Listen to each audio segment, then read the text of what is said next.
It should indicate the reason for the initial contact. Well, that's right. That would be sufficient.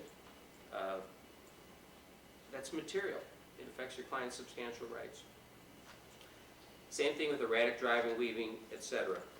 Speeding, whatever it is. They have to have the facts. I mean, my God, they've got, what, 19 lines on this new page 2? They could provide all the field sobriety test results on there. They could provide all the probable cause in there. Why do you think they have that? Because of the McDonald case. It says you got to put in all that stuff. That's why they gave them a whole new page 2. That's why they've got these forms.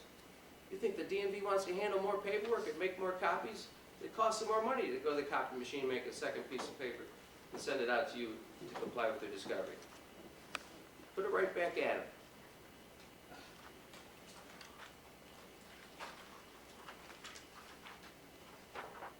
Rick, regarding page 2, if page 2 isn't signed and they just rely on incorporation by page 1 where they stated the whole document's under penalty of perjury, you think that's sufficient?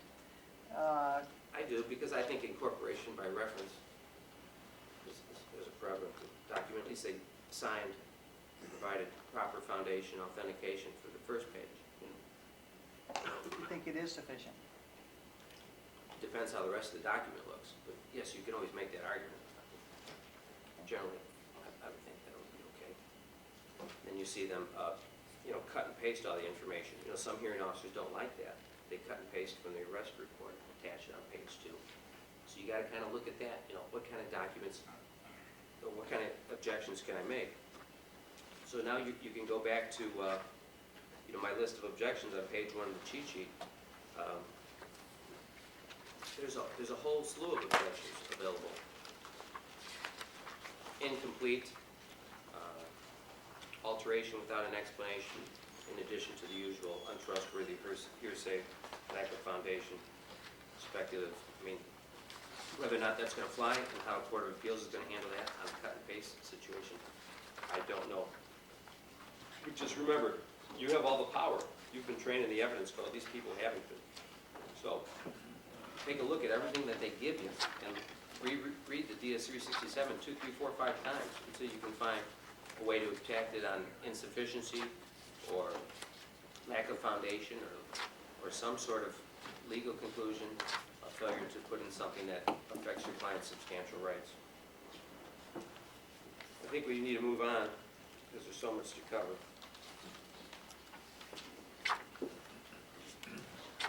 In my brief, on page 14, in the matter of Cool case, I don't know if you know that guy, but he is really cool. There are a lot of issues in that brief. We've already covered some of them, whether or not the officer established enough information, relevant information. But let's talk about some of the other issues, because sometimes you have to take a lot of positions because the documents allow you to, and because you want to give the hearing officer a bunch of different options that they can hang their hat on. I mean, how many times have you had a hearing where the hearing officer, you said everything right, they don't follow a thing you said, and they came up with their own idea on what they're going to do. This is not 12 jurors where you want to throw a bunch of mud at and make something stick. But this is a hearing officer who barely has the education of your least intelligent juror. And so you give them a bunch of different things to hang their hat on. My God, if they have to go and do a bunch of research, like Ted Marshall did on one of my recent Manriquez cases, he complained to me that he had to go to 4 different sources to find against me on page 103. He had to go to Mosby's Medical Dictionary, Webster's, he had to use case law for crying out loud, and the evidence code. And not everybody's going to be as thorough as Mr. Marshall in their efforts to make sure your client loses their license, unless you rid them and get attorney's fees against Mr. Marshall like I did. Mr. Marshall has protected the art of being wrong with confidence more than any of the other hearing officers. And part of the problem is, when they went up and did their training in Sacramento, okay, he got the best results on the test. It's like, you're in school and you share, what did you get on it? I got an 89, I got a 90. He got the best test results, so he thinks he's the guru down there, okay? So he's gonna do whatever he wants to do. As nice as a guy he is, he's cavalier to the point where he will just introduce the DS-367 and not attach any supporting documents, arrest report, breath test records, whatever. And so you can shoot holes into it. If a classic example where I ended up getting attorney's fees on a writ is where there was an issue, as to the entry into the warrantless entry into a house. Okay, you all know that. I mean, we don't need to talk about people versus framing. I mean, you all know about how to attack probable cause cases. I mean, he didn't have anything in the arrest report, and Dominic, the attorney who referred me to the case, put his client on and established that the guy was in bed, and the cops just came in and removed him from bed. And Marshall did nothing about it. I mean, he completely disregarded Welch versus Wisconsin, a U.S. Supreme Court case, and it ticked off the writ judge to no end.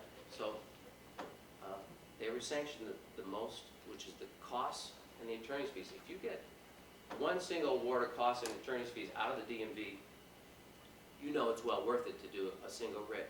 The pleasure, the pleasure, it's really difficult to explain. What were the costs and attorney's fees that you got, Rick? It's okay to brag a little. I don't recall filling out, but page 117 is the form that they will send to you.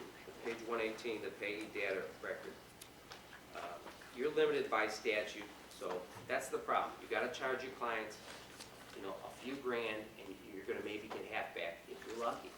And you're going to put in more than a few grand, because by the time you do all the work and you do your P's and A's, and then they oppose, and then you have the reply, and then the case gets continued so many times. I mean, you have to charge a reasonable amount.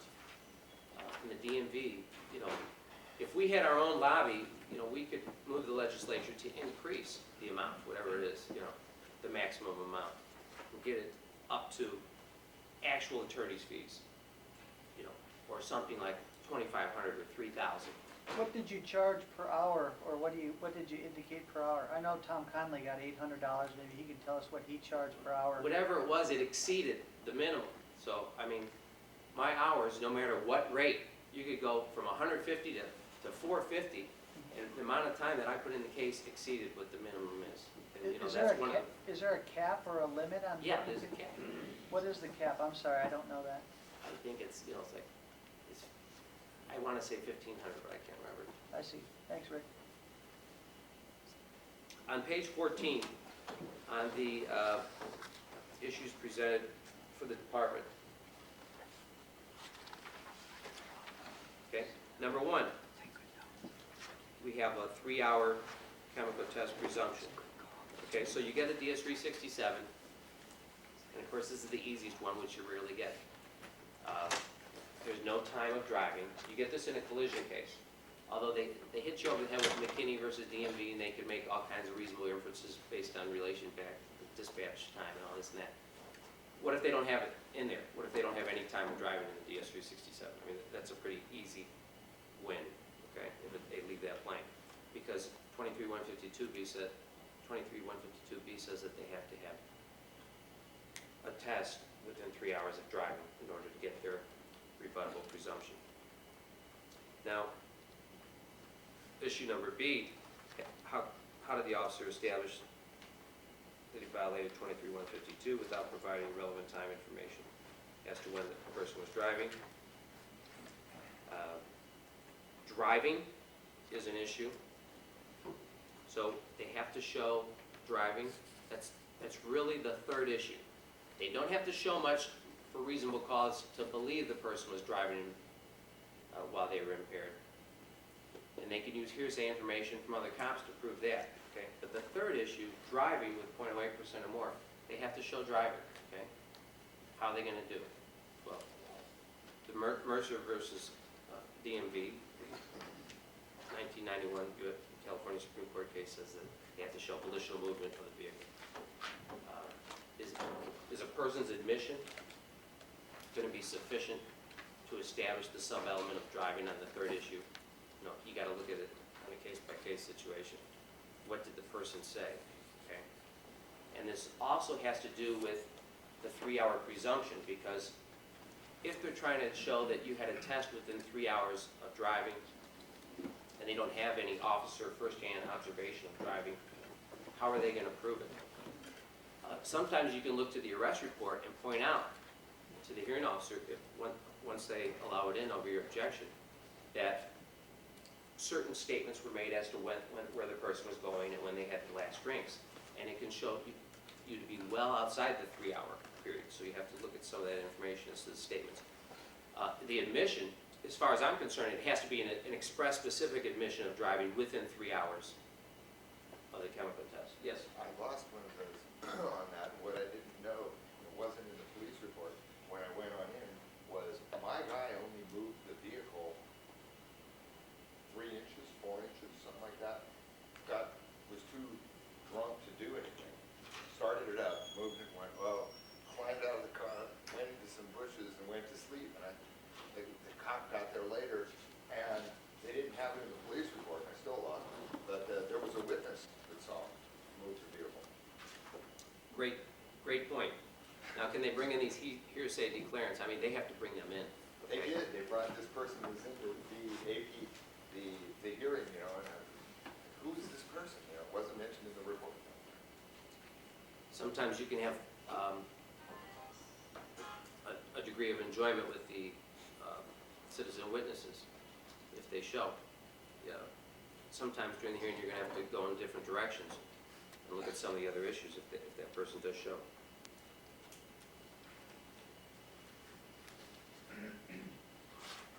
Now, moving on in the brief.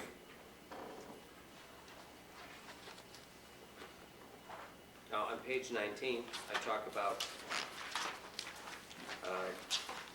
some more examples at the top from the driver's safety manual that show that the explanation for objective symptoms of intoxication. I mean, they explain that each one of the objective symptoms could have a reasonable explanation. So if you have a client, you know, put it in a declaration, send it to them 10 days ahead of time, bring in an expert and explain that, and that's consistent with the driver's safety manual. So if they try to make a finding that your client's not credible, well then neither is their manual. The Radford case, which I also attached there,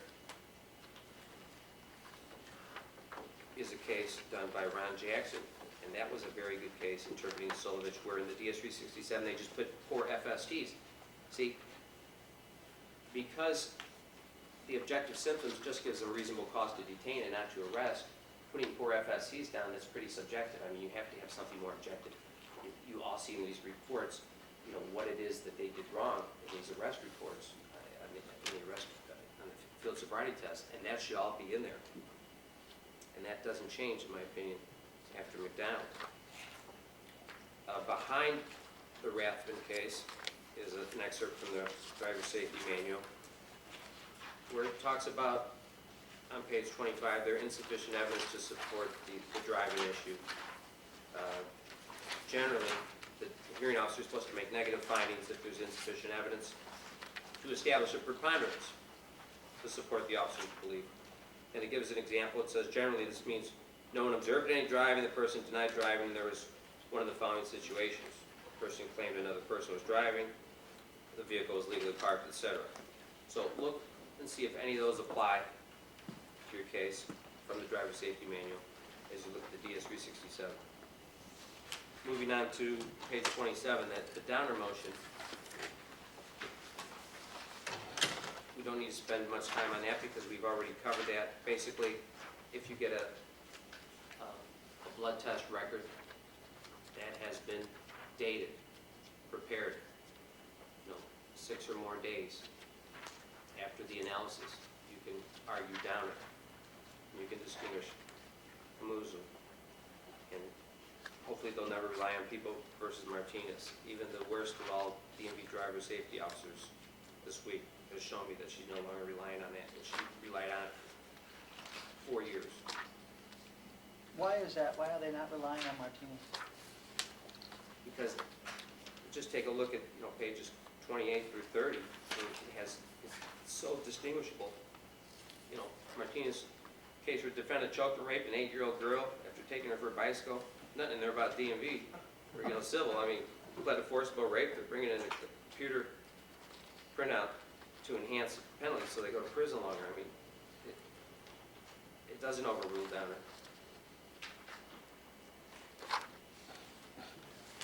Okay, let's get to something more interesting. On page 34,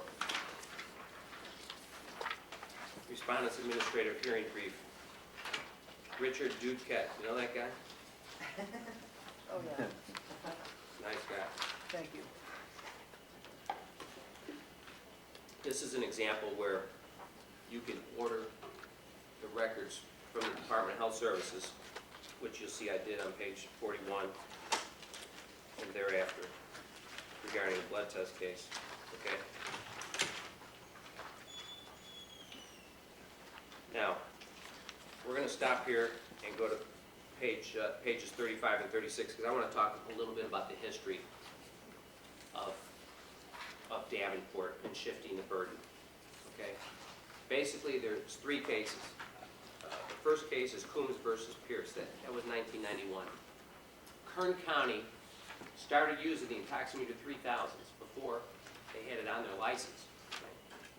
So, in a hearing, they objected to it, and there was a big fight, and they tried to add a federal list, approved list, and all this and that. But basically, the court said, no, this is an unlicensed situation. The machine is not on the list of the license. There's 2 other machines that are. The 3000 is not on there. And basically, you can't do that. So we're setting aside the suspension.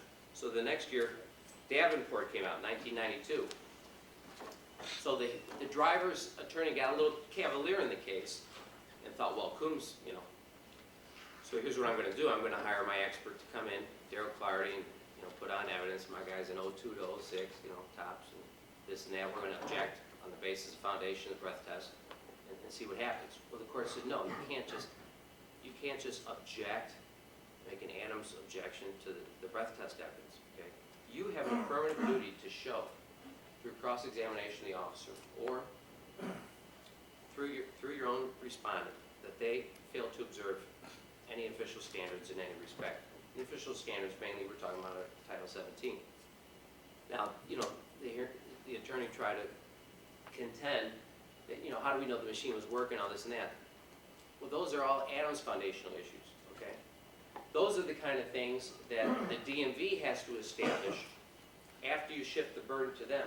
So once you establish that the officer didn't continuously observe you for 15 minutes under 1219.3, once you establish that they didn't properly mix the blood too, once you establish something, then the presumption of reliability, which is this great big beautiful presumption that they get to rely on all the time. Now that is now rebutted, the burden is shifted to them, and then they have to show. They don't. They have to really bring in a toxicologist to show the reliability, the fact that the person who administered the test was competent, qualified, the machine was properly administered, and the machine was in proper working order. Then they have to show that. You just can't walk in with your expert and object, okay? So now we have Davenport, which is the law of the land, 1992. I mean, that is still good law. This is the big part of the second stage of our attacks that we talked about earlier. Attacking the burden, okay? Attacking the breach of duty. We now have Davenport, which sets in place that if we can show a failure to observe any standard in any respect, statutory and regulatory, the burden shifts to them, okay? So now every case is handled this way. You could put your client on. You've got some attorneys in a checkpoint case shows that the Ingersoll guidelines haven't been met. That rebuts the presumption. You can do it. You come up with a whole bunch of ways. Barry Simons in Laguna Beach, he would love to be able to show that once you scientifically show that there's a problem with the test, that rebuts the burden, okay? But that's going too far. Although the Callan case, the very last case that I have here, is what I would hope that our future would hold. It's the utopia. It's where Clardy again comes in and says that, hey, we got a pass 094, 096, and we got a breath test later done at a 1-2. I don't even need the drinking pattern here. I'm just gonna figure out that the person's an 078 at the time he was driving, and I'm gonna do that because of the measured absorption rate. Well, this is a classic example where you can take an expert, and if you ask the right questions, and if you make the right points, you can get a great case like Callan. Too bad it's not published, okay? Too bad. But take a look at it and use its logic. Now back to the case law. Barry Simons again in 1996, Robertson versus Zolin, okay? We have a case, he went out, like he does in all of his cases, and got all the discovery, all the breath test records, accuracy check records, calibration records, like 5,000, I think it was, the average information, and he showed that there was a mouth alcohol problem on the machine. And basically on the form itself, it says they should have restarted a 15-minute continuous observation period. So it affirmed Davenport. It says, we have a failure to continuously observe for 15 minutes. We've got a problem with the machine. The results are sufficiently suspect, is what the court said. And we rebutted the presumption that they followed the 1219.3 requirement of continuous observation for 15 minutes before the breath test, because we showed that they should have started a new 15-minute observation period. There was a problem with the test, and that shifted the burden to the DMV. Now that's a great case. That's why I included the whole case in there. What's And the name another of, reason what's the name of the case again, Rick? Robertson versus Zolin, and it's Okay. found on pages 54, 53 through 55. And another reason I included it in there is because on page 2 of the decision, which is page 54, okay? And this is something that DMV tries to jam you all the time. Counsel, you can't do that, that's hearsay. You can't use that document, that's hearsay. Look right in the decision where it says legal limitations on the use of hearsay evidence. They start quoting 11513, which is attached 2 pages down on page 56. 11513 talks about the use of hearsay and the rules, and basically hearsay evidence may be used for the purposes of supplementing or explaining other evidence, but over timely objection shall not be sufficient. In other words, may not be solely relied upon to support a finding unless it would be admissible over objection in civil actions. Now, you all know the way they get around that is on a 1280. They show a 1280 foundation, ABC, okay, that the document was made by a public employee in their regular capacity, blah, blah, blah. It was made at or near the time of the event. The method and sources and time of preparation are sufficient to indicate its trustworthiness, okay? But now, Robertson looks at this because they're using some hearsay, and it's these documents that Barry's got, the Adams inquiry notations, and it says right there, while the statute guards against administrative orders lacking evidence of rational probative force, it does not expressly limit the manner in which a licensee's evidence may be considered. So what does that tell you? Demand the DMV hearing officer to give you authority to the contrary.